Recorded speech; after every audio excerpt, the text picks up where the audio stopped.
Okay, oof, now I'm eating something. We are live on Facebook and LinkedIn and YouTube.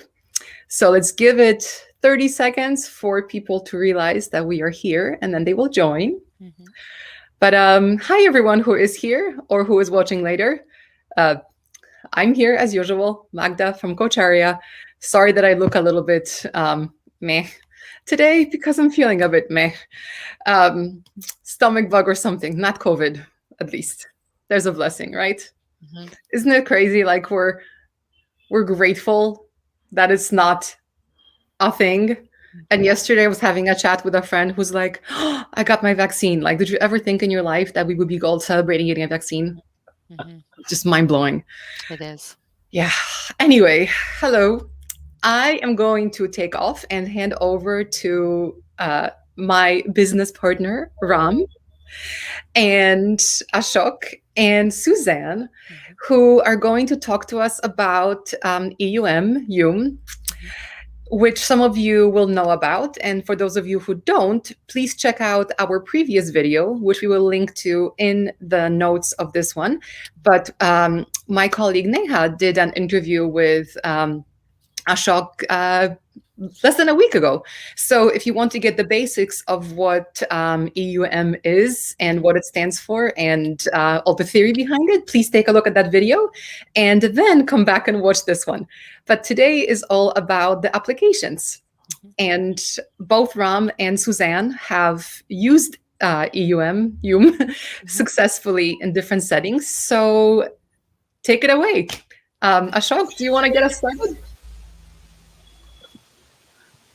Thank you, Magda. It's lovely to be here and with along with Ram and Susan, two people I couldn't have thought of any two better and more eminent people, and the very interesting mix. One from the field of coaching, who's stalwart in the field of coaching, that's Ram, and another a stalwart in the field of academics. So it's a great combination as far as I'm concerned. So what I propose to do is to very briefly go over some of the ways in which Hume is applied. Some of it we covered in the last session, and then invite Ram and Susan, to talk about what their experience with Hume has been and how they have applied, because they have, much better equipped to talk about it. So, as you know, Hume, and you may not know, but I had mentioned it earlier, it's a very broad framework. It has several instruments associated with it. But two of the most prominent instruments associated with Hume are Hume individual and Hume organization. Now, these two instruments are fairly simple instruments. It takes about 15 to 20 minutes to fill them up.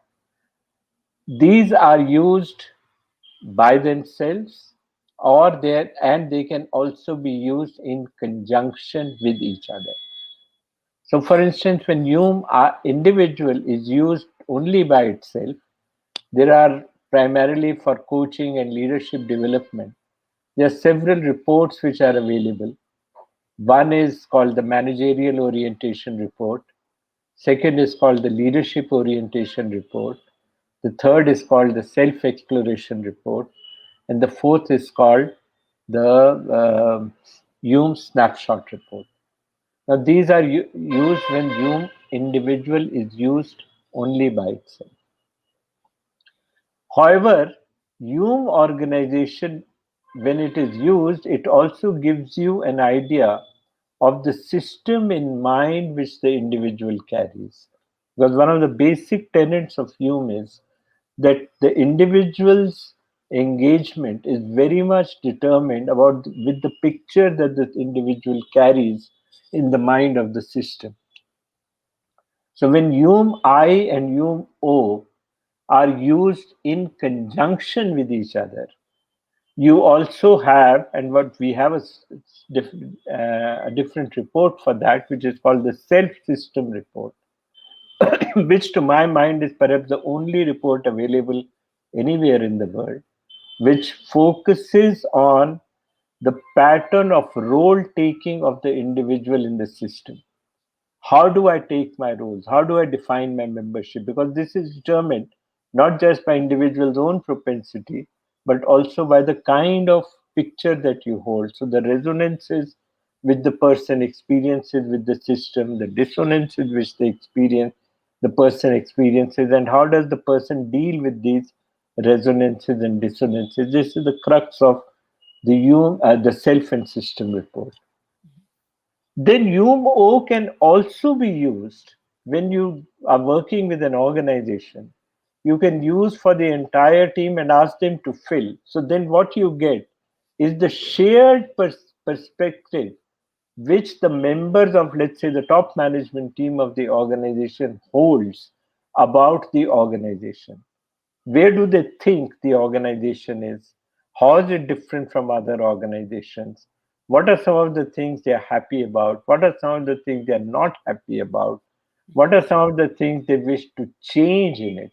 So this gives you an overall idea of the total system. So now what this does is, and that's when Hume becomes most effective, because now you're not dealing just with the individual's issues, you are also dealing with the system's issues, and you are seeing how the individual issues and the system issues are intertwined with each other. So that's, these are the way between them, then they can be used. The application areas can vary. We have used it for new entrants, we have used it for recruitment, we have used it for leadership and development, we have used it for understanding the diversity and inclusion. Because it's an open-ended thing, so it can be used for different things for as far as the organization is concerned. But that's the broad scaffolding which the framework provides. That's, I think, I thought I'll just share in terms of what's a broad thing, and then invite Ram and Susan to share what their experience with Hume has been. How have they experienced it? How have they used it? So whoever wishes to go in first, Ram, Suzanne, would you Susan. like to go in first, please? Sure. So thank you for having me. I am the chair of an academic department of organizational and leadership psychology department at William James College in Massachusetts. So the way that we have used UM, well, let me. We've mostly used it in one-on-one coaching so far, but I will say what I love about UM is the context setting and the emphasis on you, the hold on, that you are not just an independent body, and so I think it helps us. And for instance, right now I'm using it in my organizational theory class. All of my students take the UM, and we're talking about uh, how to co-hold multiple perspectives, but how our perspective is influenced by the setting we're in. And so it helps us as organizational development practitioners to keep that systems outlook at all times. So I think that's something we're constantly trying to remind people, whether it's in a DEI setting or in a performance management setting. People are responding to their environments, and they're acting and choosing things and making decisions based on the things that are reinforcing or shaping their behavior in that system. So I think that probably one of my greatest loves of this tool is the constant reminder that you are a member of a body, that not only are you influencing that body, but that body is influencing you. So one of my favorite theories in my org theory class is structuration theory.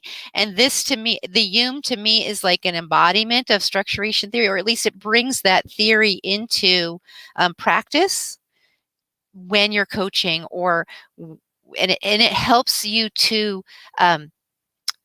organize your coaching plan, or the questioning, the line of questioning, the direction of the conversation with your coachee. I think that it helps to frame a really useful systems approach to coaching.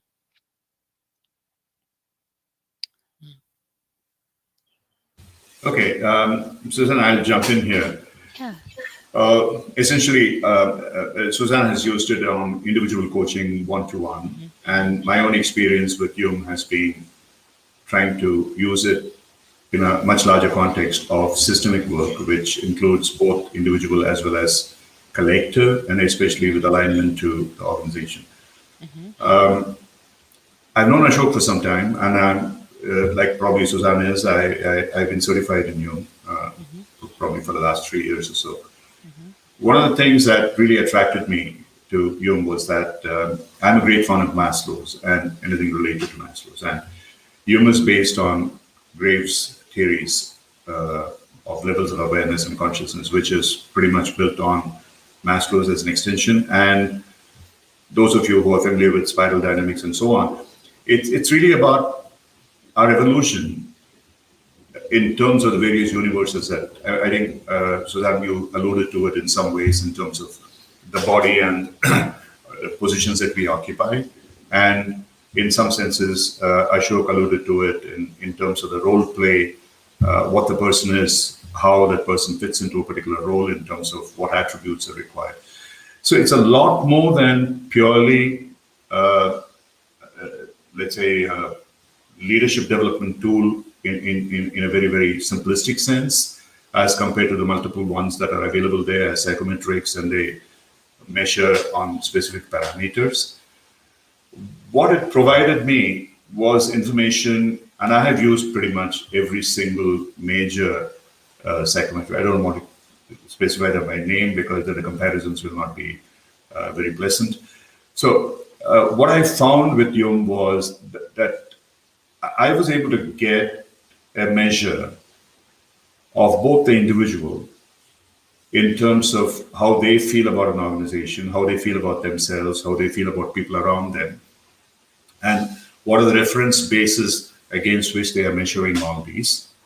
At the same time, if you do as well as the organizational EUM that Ashok referred to, a much better idea about the worldview of the organization, as it were, from different people.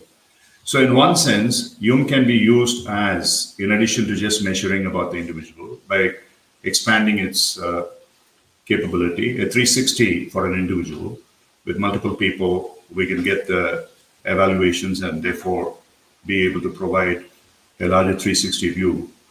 And the organizational EUM part of it actually provides automatically a larger 360 view about the organization in relation to that individual, as well as when it's done with multiple people, a much larger cultural climate survey. And this is what I found extraordinarily useful to me. So I'll just give you two examples very, very quickly. In one, it was a company, both these companies are multinationals, very, very large multinationals, and in different spaces. I was working with the Indian subsidiaries.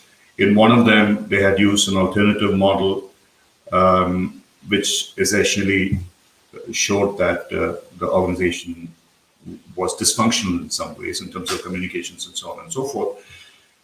So I didn't have a direct possibility of using it because the organization was wedded to that particular stuff. But we did some preliminary work, test kind of work with using EUM.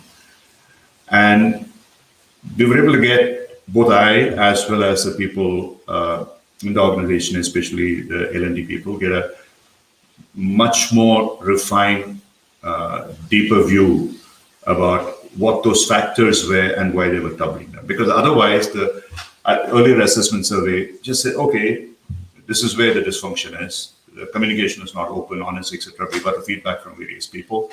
Oh, these are the levels at which this is happening, etc., etc. But it was not granular enough for me as a coach. And so when I did talk to someone who had used that other model for a long, long time, 20 years, the person said, no, yeah, that's the way it is. So you have to talk to each individual to figure out as a coach what's happening out there. I said, then I don't need this survey at all. Then what am I using it for if I could do that?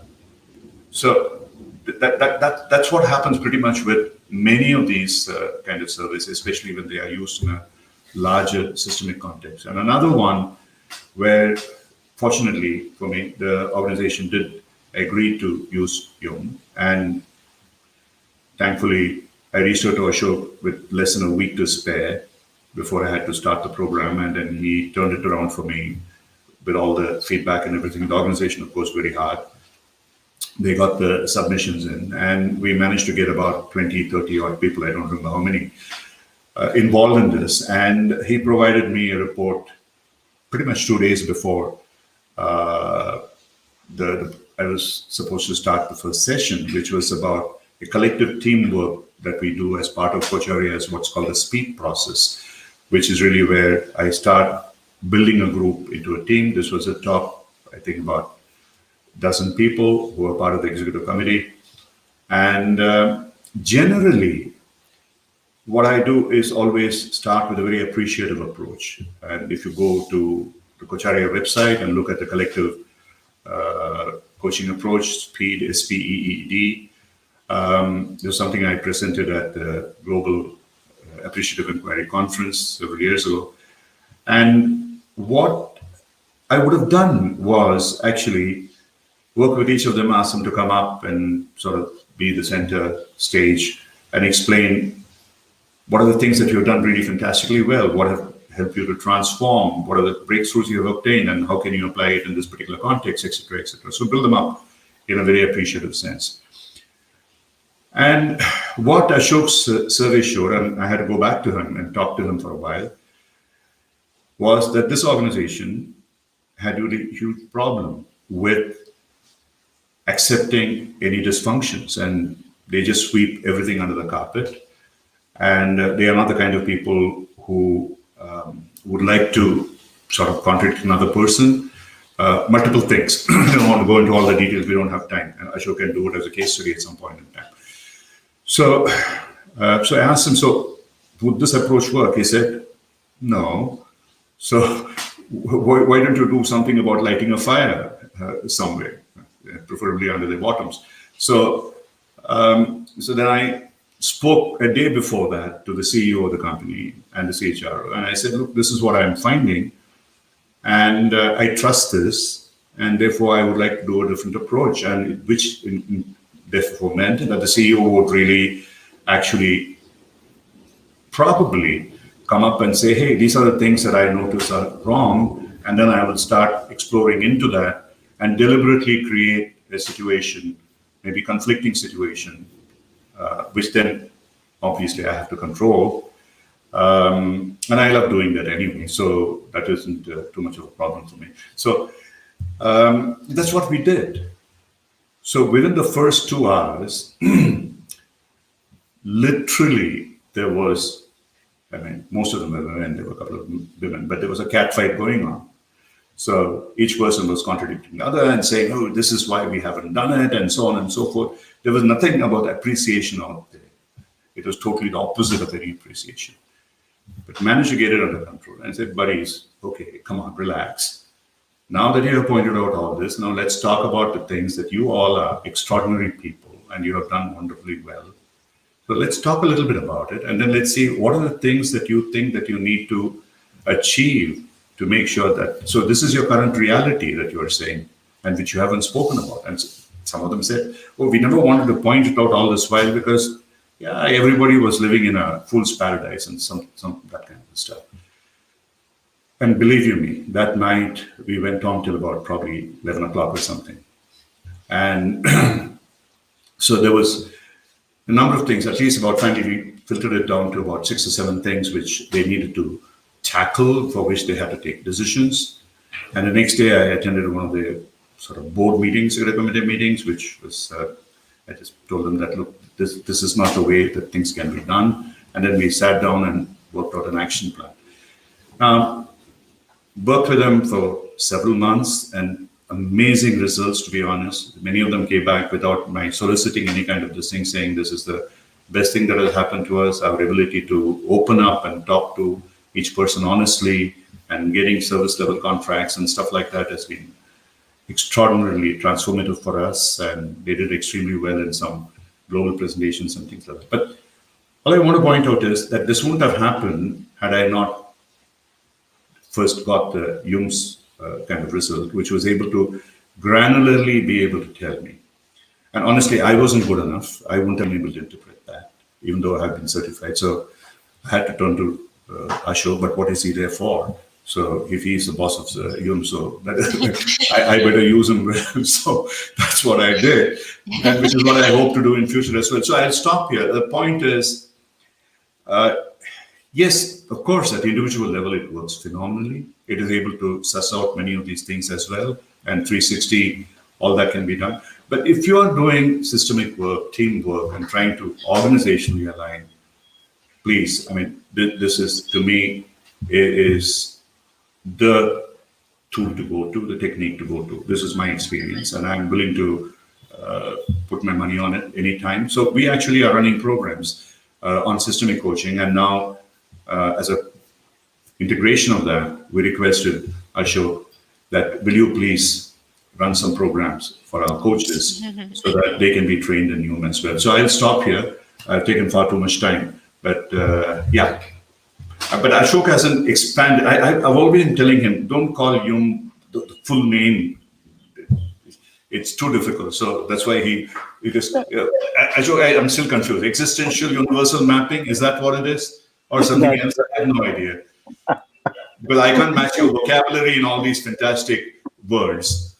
You know, Ram, last time in the last session, I was talking about, not specifically without mentioning you, about how much I'm being asked to change the name and why am I so resistant about it. Anyway, a couple of I questions. like the name. I like it.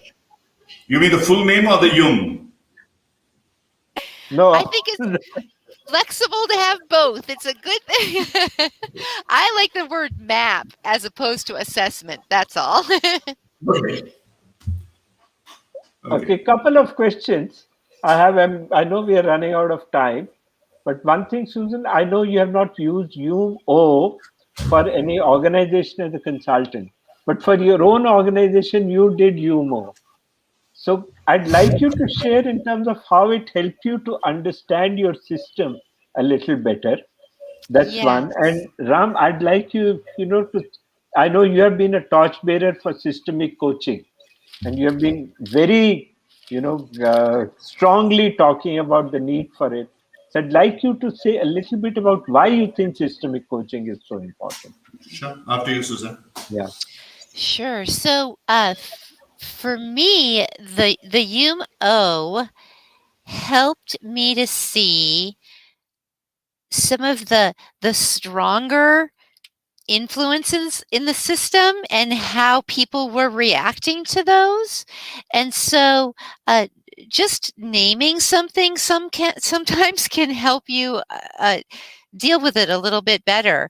And it takes the emotion, it almost neutralizes some of that influence a little bit.